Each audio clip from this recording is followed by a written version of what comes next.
విజయవాడ కనకదుర్గమ్మ అంటే తెలుగు వాళ్ళందరి గుండె చప్పుడు.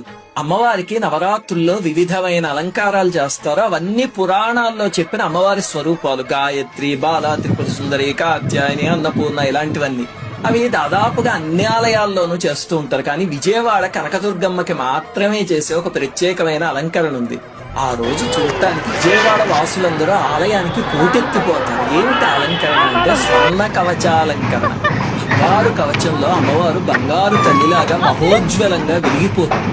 ఏమిటంటే స్వర్ణ కవచం? అసలు కనకదుర్గ ఏమిటి? కనకం అంటే బంగారం కదా. బంగారానికి దుర్గకి సంబంధం ఏమిటంటే దీని వెనకాల ఒక చారిత్రక గాథ ఉంది. ఇప్పటిదాకా మన అమ్మవారి గురించి చెప్పుకున్నవన్నీ కూడా పురాణ గాథలు, దేవి భాగవతం అలాంటి పురాణాలు.